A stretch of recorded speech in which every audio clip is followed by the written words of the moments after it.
on being the difference for our people and our planet. Before we kick things off, we just have a few housekeeping items. As we go through the webinar, feel free to submit questions through the Q&A feature at the bottom right hand of the screen. And make sure you send those questions directly to Trisha Dugan. She'll be collecting those and we'll pose them at the end of the session. If your question's not answered, please send those questions to kearneycareers.ug@kearney.com, and a member of our recruiting team will reach out and answer those for you. Today we have a great panel of speakers who are excited to share how Kearney brings sustainability into our work, their home, and as well as creates a mentally healthy workplace for our employees. With that, I'm going to hand it over to,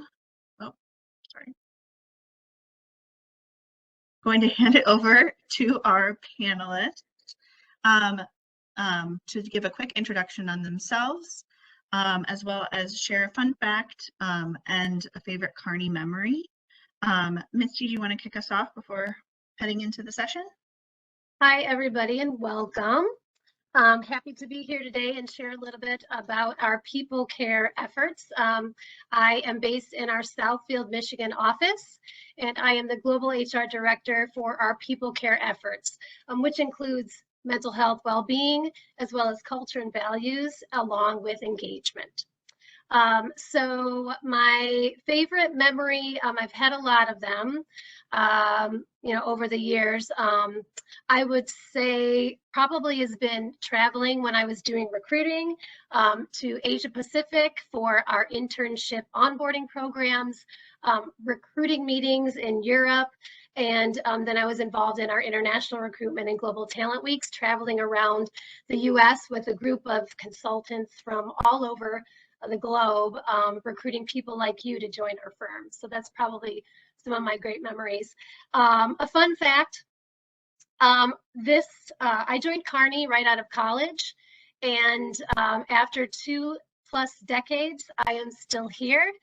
And excuse me, I've created a very varied and rewarding career. I know that's unusual to perhaps this generation, but it's really been a great adventure for me. So, turn it over to Victoria. Thanks. Oh, that's so inspiring to hear, Misty. All that talk of travel again, it gets me excited and relates to some of my best memories at Kearney too, actually. But I'm excited to be here with you all today. Thank you so much for joining, and really proud to be able to be among this amazing group of panelists. You have a really great lineup here, so I'm really excited for you all to meet these Kearney colleagues of mine. My name is Victoria. I'm a manager out of Boston, and I focus on social impact and sustainability work here at Kearney. So I've much like Misty was describing, I've also had a long and winding path at Kearney. I started here after college in 2014. I was a Penn undergrad, and I started in our think tank in DC. Then I wanted to try consulting. I moved to New York. Then I said I wanted to go to business school. Kearney supported that. So I just finished my MBA at MIT, and now I'm back. And I said, I want to work on sustainability. And they said, awesome. So I guess that's also kind of a lot of favorite Kearney memories, is that every time I told them, this is how I think I want to take my career, Kearney was like, well, go for it. So that's been really rewarding. And it's part of the reason why I am still here as well. And then I guess a fun fact, I have a twin sister, and we are the oldest of 5 kids. And I guess I'll pass it over to Elena then. So much. Hey, everyone. My name is Elena Rohner. I'm an associate out of the New York office, and I'm part of the energy and process industries practice. So my focus is chemicals, oil and gas companies usually, but I think this is one of the areas where we see a lot of sustainability work. So I'm excited to tell everyone a little bit more about that, some of the casework I've done, but also just some of the extracurricular stuff I've done, plugging into some of the work Victoria mentioned, but also with Misty. So this is a really fun group. We've all kind of worked together on all this stuff that we're talking about. So really excited to share that all with you. I think a fun fact for me from a sustainability perspective was before I rejoined the firm after finishing my master's, I spent about 3 months down on the Palmyra Atoll, which is an atoll in the South Pacific with the Nature Conservancy. And I was their kind of sustainability volunteer manager, led a bunch of kind of revamping of the waste management system, was doing composting. There are a lot of hermit crabs on the island, and they are another form of kind of composting and not kind of letting waste build up. So that was fun, totally sustainability oriented. And I think my favorite memory at Kearney, I want to focus on virtual favorite memory because I think things have been virtual for a while. We do a lot of team events at Kearney, and with COVID, we had to get a little creative. And so one of the first team events we actually did was everyone got sent. I organized this. I'm a big foodie, and I sent everyone the same ingredients, and we all cooked dinner together. I kind of led a virtual cooking session, and then we all ate dinner together. So it was a ton of fun. One person, their Whole Foods order ended up getting messed up, and they got like 8 pounds of tomatoes instead of 8 tomatoes. So that was interesting. Anyway, so yeah, that's a little bit about me. Happy to be here, and I will pass it off to Bennett. Thanks, Elena. Hi, everyone. I'm Bennett Johnson. I am an associate out of our New York office, just a recent transfer from our Chicago office, actually. I've been with the firm for just about 2 years now, and I'm general practice, so I've got to work across a couple of industries, but I've been really fortunate to dabble a lot in sustainability over the past couple of years, both across client work and also doing some internal firm work as well. It's been a really cool ride, lots of awesome opportunities to learn about the sustainability space and sort of help push Kearney's brand in the space as well. So it's been a really cool experience. So favorite firm memory first. I'll also go virtual because I joined the firm only about 9 months before COVID, so I've had a lot of time with virtual events. And my favorite was actually one of our holiday events this last year. They sent us all a bottle of wine and like assorted snacks, and then we did a like virtual escape room together. I will not say that the bottle of wine made it any easier to get out, but it certainly made it a lot more fun. It was a great experience. It was nice too to get to bond with the team a little bit because it can be a little bit more challenging virtual. So it was a great experience to just get together and sort of celebrate. Fun fact about me: I actually growing up was really involved in martial arts. I am a black belt, although thoroughly out of practice. So I will not be breaking any boards or anything of the sort anytime soon, but still have that to my name. So. Awesome. Pass it to Victoria to dive in on sustainability. I didn't know that you were a black belt, so that's cool. I will, maybe we'll have you as part of our social goals. We could have you like lead a training on, like a self-defense for New Yorkers, whatever.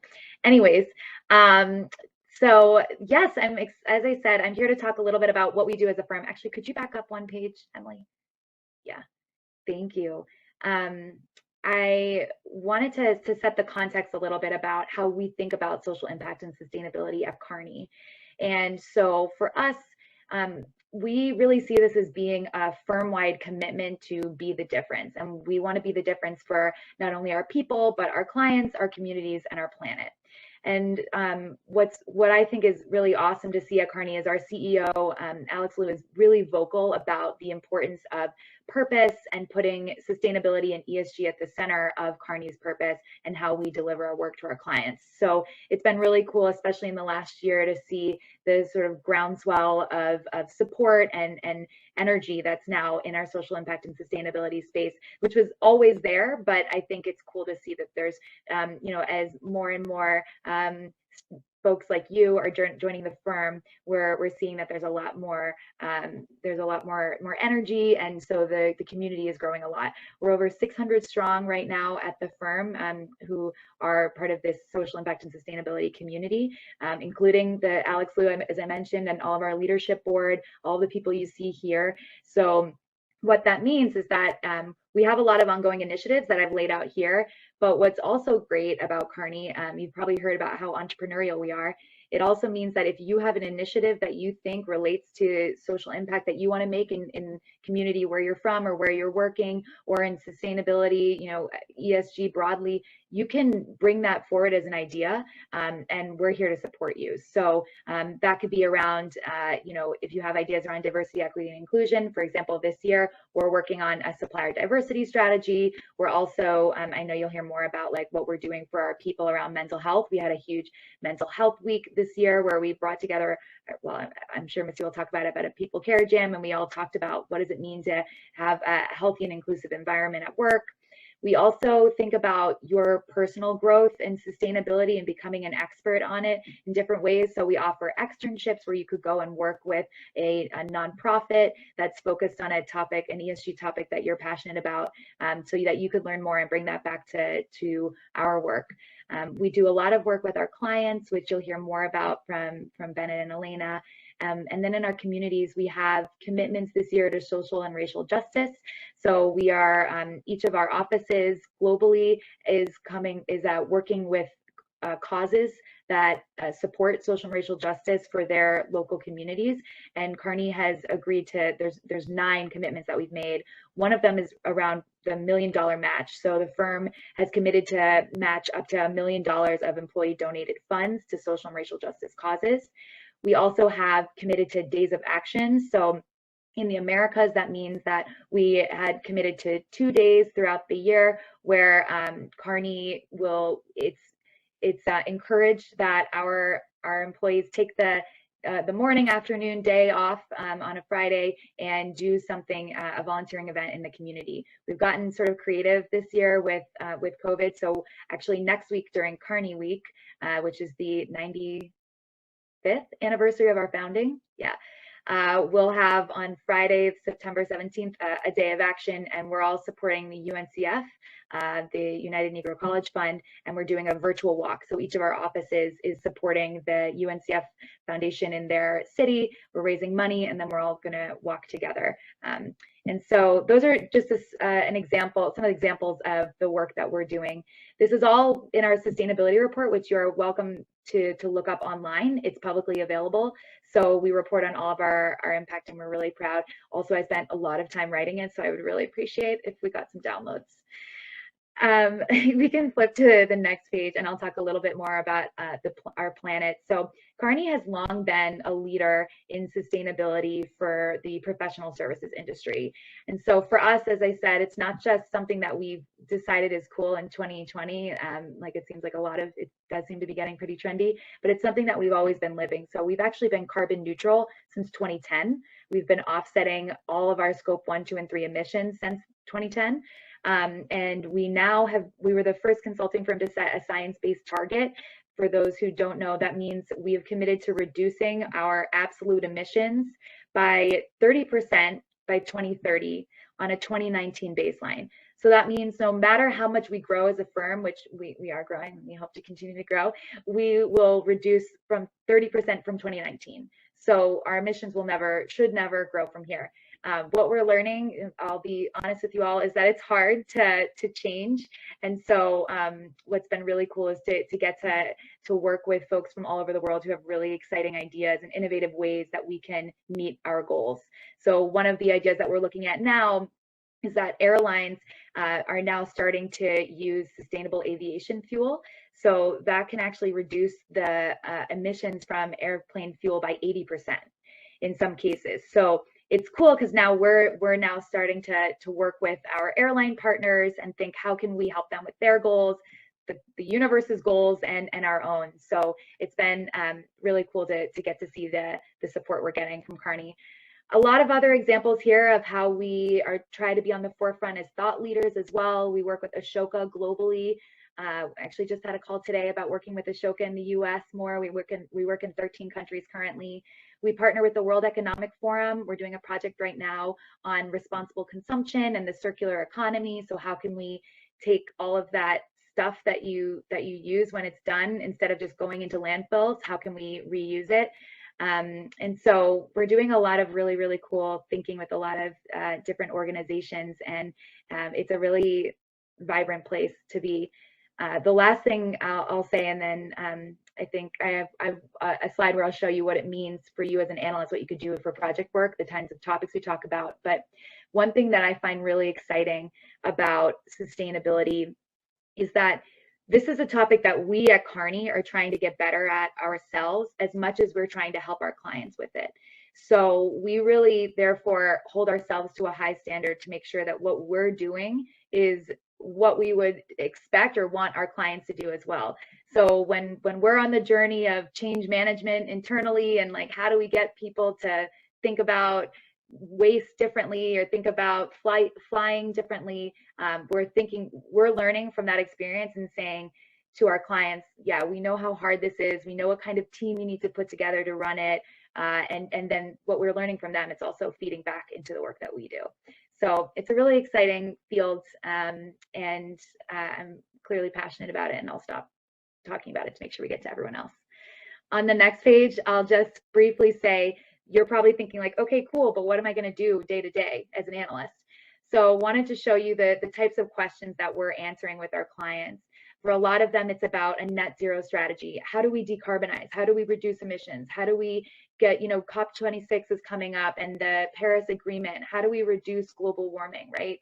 What can we as a business do? And what does it take to really change our manufacturing process or really, change the way that we source our products? So those kinds of big questions. And that ties into our next one about what about consumption and production? So me as a company, I'm producing a water bottle and it's plastic. What is my consumer doing with that plastic? How do I educate them better so that they recycle it? Or how do I use a different material that's maybe sustainable plastic, right? We're looking at lots of different materials like that. So we have a cool lab that works on that. And then on the S and the G side, how do we create a more equitable, inclusive society, human rights, supplier diversity, as I mentioned, and then how do we make sure that companies can actually do it, and what's the governance structure? So a lot of really cool big questions, and I'm excited now to hear from Bennett and Elena on what they've done. Awesome. Maybe I can kick off, Bennett, if that's okay. So we just wanted to give a little bit of flavor quickly on kind of some examples of projects we both worked on.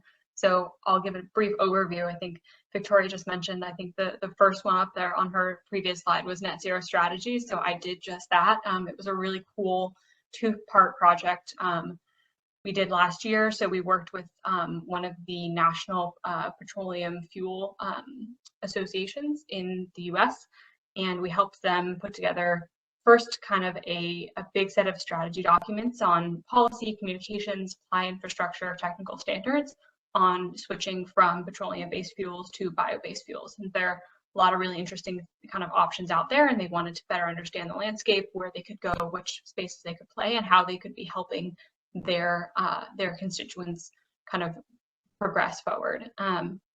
And then, the second part of that project, I actually, as an analyst, or I guess I was a senior analyst, but I got to play project manager for the second part of that. And so was able to help, be involved in selling that second phase of work and help run, really run the implementation of that strategy document we had developed. So it was really cool. We can dig into it during Q&A if you want, but that's just a high level view of one of the projects I did last year.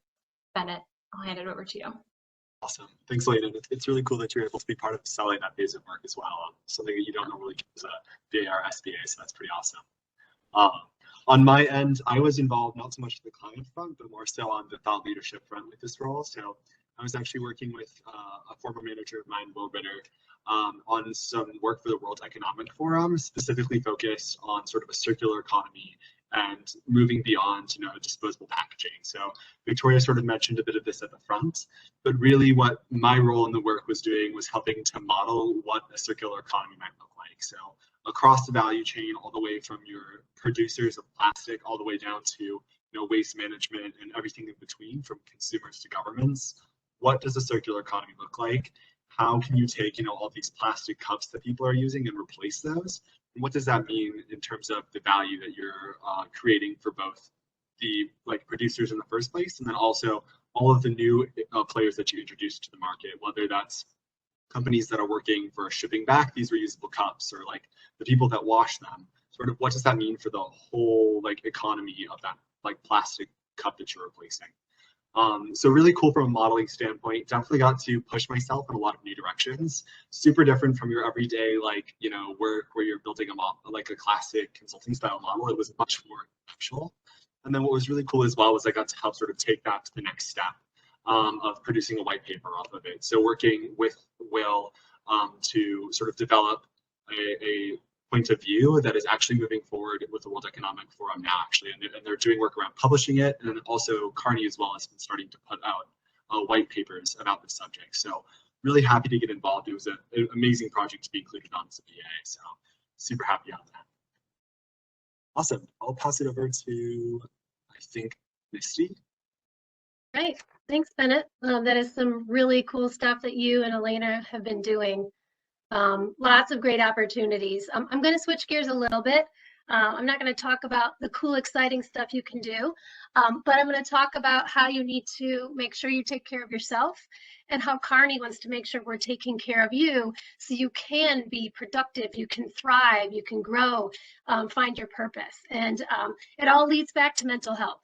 So before I jump into kind of what we're doing around mental health and well-being and our different efforts and initiatives, I think it's really important that we align on what mental health is and why it's important. And this diagram here on the left, we've been using a lot. I really love it.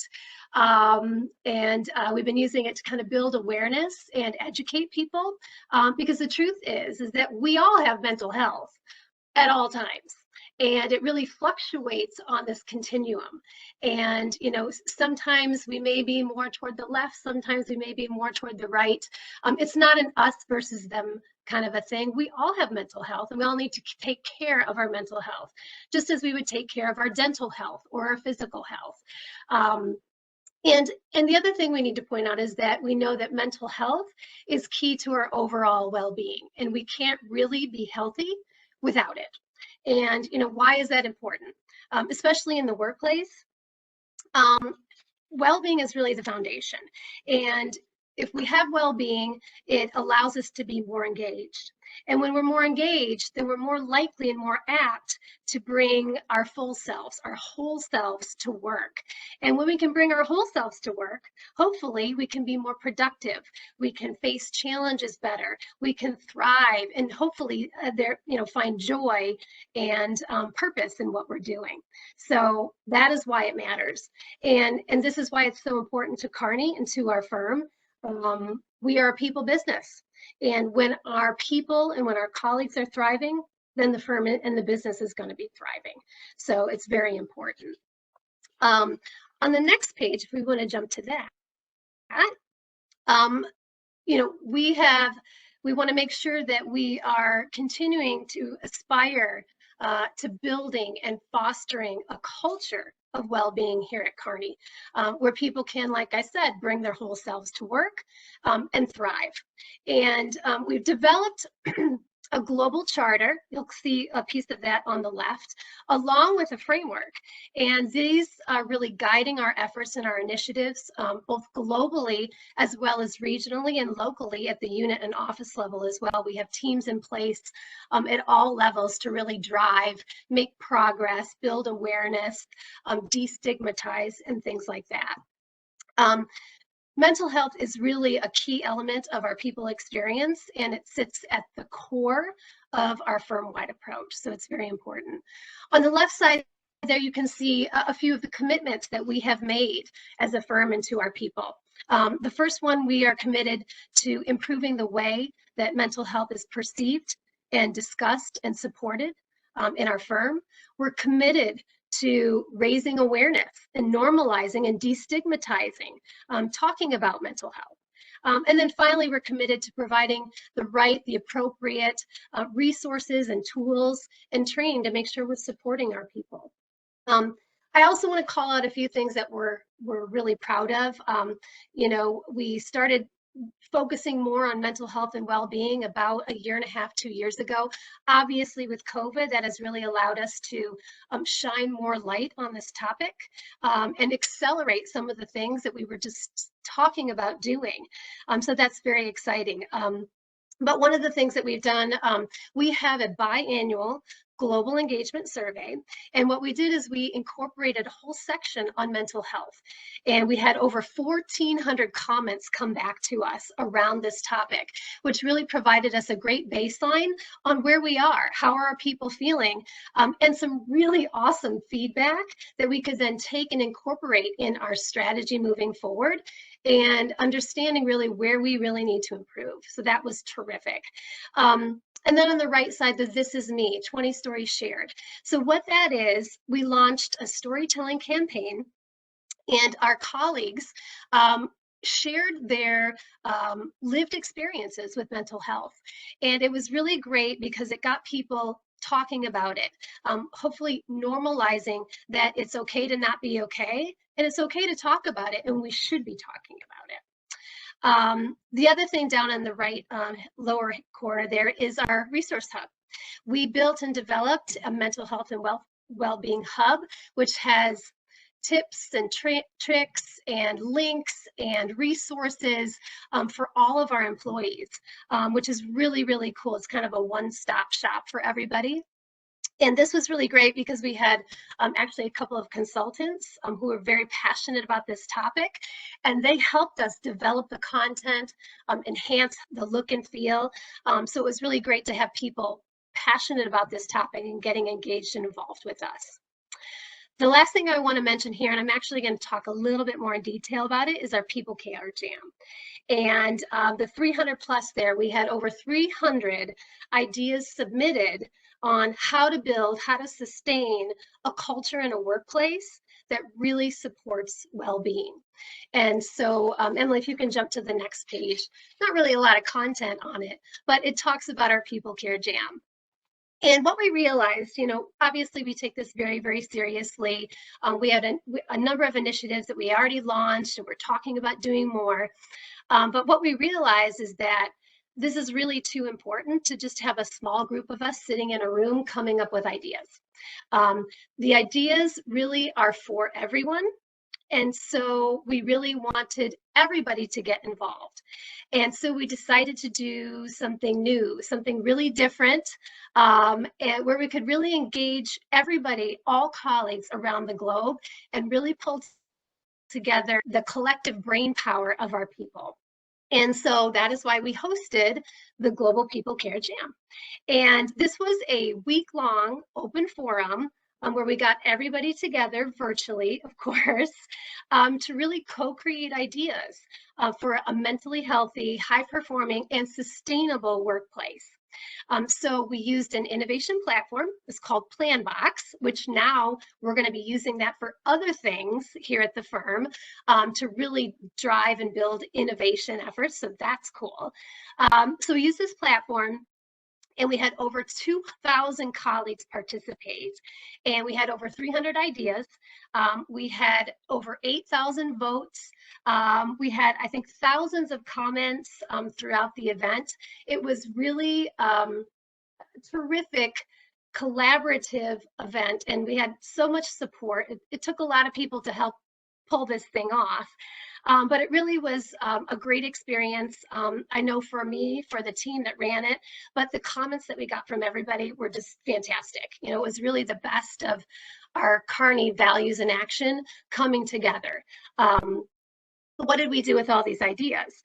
So after reviewing all the ideas and having some more voting rounds where everybody participated again, we narrowed them down and presented them to leadership.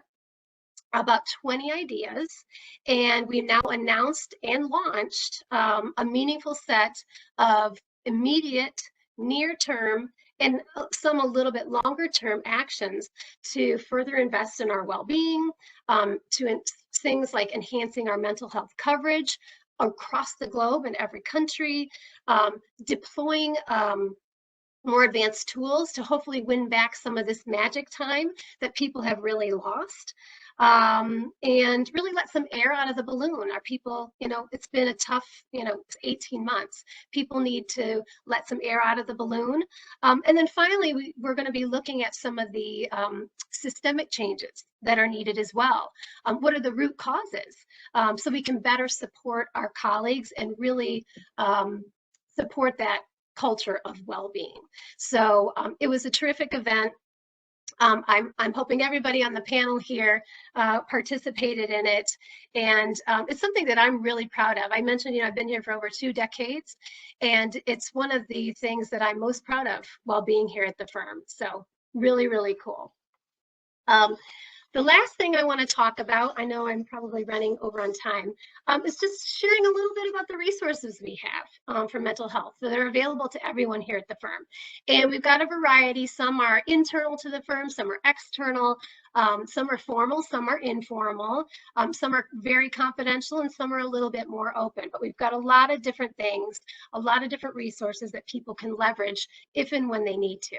The first one we already talked about is that resource hub. A lot of great stuff there. Next here is the Employee Assistance Program. Some of you may be familiar with what we call EAPs, but it's really a confidential, external to the firm organization that can provide information, counseling, guidance on any type of workplace issue. Could be a personal issue, could be a financial issue, but this is a really great resource for people to take advantage of. The firm is not connected to it. Yes, we pay for it, but we know nothing. We're not connected. It's completely confidential. It's really, really great. We also have our local HR teams, and this is a terrific bunch of people that can help you whenever you need help. So I would advise reaching out to them. They can provide assistance. They can provide guidance. They're fantastic. On the bottom there, some of you may have heard of the term ombuds, but we do have a global ombuds program. And this is an informal, confidential, neutral, totally impartial and fair, and independent, so independent from HR, from legal, from leadership, group of individuals that can provide guidance. And we have a group of people across the globe. I think we have about 15 or 20 individuals who are ombuds, and anybody can reach out to them to have a conversation if they just want advice. They want to talk through some options. They want to run through a scenario and get some feedback, but that is a great resource as well. We also have, as I mentioned, regional and local mental health teams. Fabulous group of people doing a lot of initiatives, a lot of great things to build awareness and progress our mental health efforts locally. And then finally, from kind of a team, a project perspective, we're doing some things there as well. So, there are opportunities to improve the way we work, making sure we're looking out for a work-life balance. We have these, what we call our Work Well, Be Well charters. It's a project charter that the team will design and discuss and align on to cover all these different types of.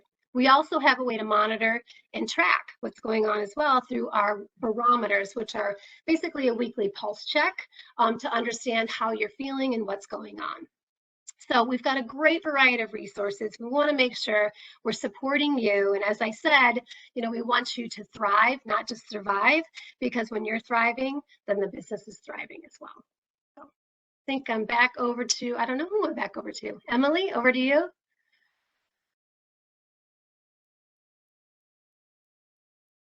Sorry, I didn't need to unmute myself. Yeah, so now we're going to open it up to our Q&A for the panel. So we've had a few questions come through, so let's go ahead. First question, you mentioned if you're interested in getting involved in starting a sustainability project, you can just start one. What does the process look like, and who would you connect with at the firm, and how long does it take to get started? I can start with that, and then I know that Elena and Bennett have both done it as well, so can also share their experience. I would say the key is just if you have passion, a clear plan, and you can get a partner on board, you're in a pretty good spot to do whatever it is you're interested in doing. We also have, as I mentioned, like I'm a manager focused on sustainability and social impact. We also have our global director of social impact and sustainability, Pei-Yun Teng, whose role is really to help guide a lot of the efforts from our employees and the work that we do with our clients. So what will often happen is we'll hear of interest. Like, actually, I'll give the example that Bennett and I were working on, where Bennett was working on a project. He was really excited and thought, there's a lot that we could learn. And Bennett, I'm paraphrasing, but so please chime in.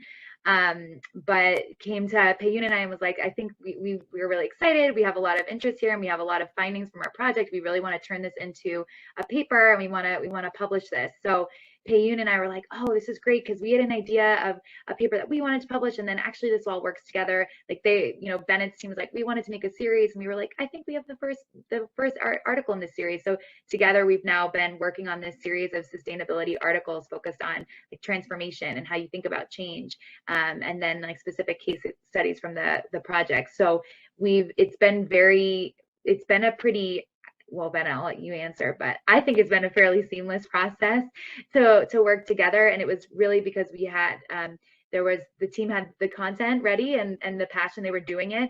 And then they got they got leadership involved. So they reviewed it with their project leadership and then got Payun involved and me, and we can help to support it. So it's really about that, that I think it's really about making sure you find like a supporter and that you're really passionate about it, and it can go. I don't know if others have thoughts.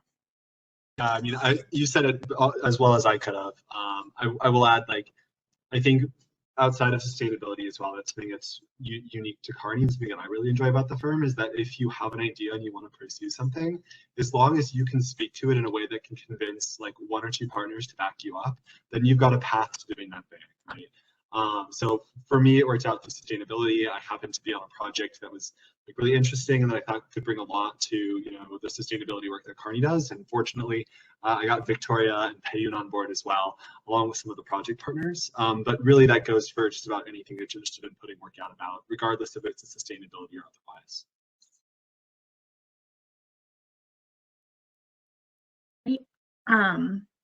So if you're working on both a general project and say a pro bono project or a social cause project, how much time do you spend on both on a weekly basis? Like how much time do you allocate? I haven't done a full fully pro bono, but I've kind of started conversations. I think, something that the teams ask when they're putting together the pro bono projects is like, how much time can you dedicate, right? So usually you kind of have to be the master of your time, and like there's no you can't sacrifice client work for the pro bono work. So you have to kind of understand, okay, I'm on X project with this client for the next 8 weeks. The pro bono project is going to be for roughly 10 weeks. I kind of understand what life is looking like for this client right now. I'm working these hours, we have these expectations, and then you kind of get to, share, I think I can give 5 hours of my week, or I can, I'm willing to commit 10, and that kind of, you have to find that time on your own. And so that's kind of how that ends up playing out. I don't know if anyone has things about that, but it's a good question. Yeah, and I can just add to that. So we also are thinking of ways, because this is so important to us, and giving back and using our skills for good, which we try to do in all of our work, but we also realize there's a lot of organizations that can't afford our work. So increasingly we're thinking about ways to build this into the year, so that like different offices or regions can have sort of like budget to have like an actual, to have projects that are pro bono. We have some of that go on already, but we're, again, with that entrepreneurial spirit, someone suggested it, and we're now looking with the leadership teams around Kearney to say, okay, how can we do more? How can we make this a more established process and make sure that we get the resources to support? And so right now there are pro bono projects that go on where you could be fully staffed on it. But as Elena said, there's also ways where there's a lot of extra projects that are going on where passionate people get together to do something outside of their project work. Probably have time for like one more question. I guess, let's see. What types of questions are clients asking about ESGs? What do they care about, and what types of work do you do? So I can take a first shot. Victoria and Elena have a lot of input on this as well. But something that I saw on some of the work that I've done with clients is that I think a lot of client executives don't know how to think about ESG, right? It's this massive umbrella that incorporates a lot of different topics. And so they really turn to us as consultants to help them understand, like, number one, what should I be focusing on? Like, you know, should I be focused in the E, the S, the G, all three, you know? And then secondly, like, how do I go about driving towards change in those spaces, right? Because a lot of this stuff, especially Victoria alluded to this earlier, is stuff that's come up in the last couple of years as being a really important topic. And so, you know, a lot of companies haven't had to focus on it, so they're a little bit more reactionary in how they're approaching this problem now. And that's why, like, we as Kearney, I think, are really in a good space to provide this advice, because we've been committed to sustainability for a long time. So it really gives us a solid footing to stand on in telling them where they should focus their attention and how they should approach the problems that they're looking to tackle.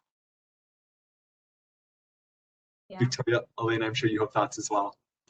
Yeah, I have like two quick ones. I in the last 6 months, I've had one client come to our team and kind of ask, you know, to understand what other players kind of in their supply chain. So either their customers or their suppliers, what are they doing, and maybe brokering, you know, collaborations and partnerships, and kind of, you know, bringing clients together, right? Just because we understand, you know, we play with a lot of different, you know, customers and stuff. So that's one, and that's been really interesting. I mean, you talk about circular economy and kind of, you know, more sustainable supply chains, especially when it comes to COVID, kind of the outsourcing and, you know, where things are located. So that's been one really cool set of questions we've gotten. We've also worked on a couple of like proposals and had some conversations around really just how do you how do we turn goals into actions? So like, how do you transform a, you know, 2030, you know, sustainability report instead of goals into like tangible actions? Like, what do we do to get there? And those are kind of like big, hairy questions, and that have really big, hairy answers. But I think those are two sets of things that I definitely in the last 6 months have dealt with and seen. Victoria, do you have anything else?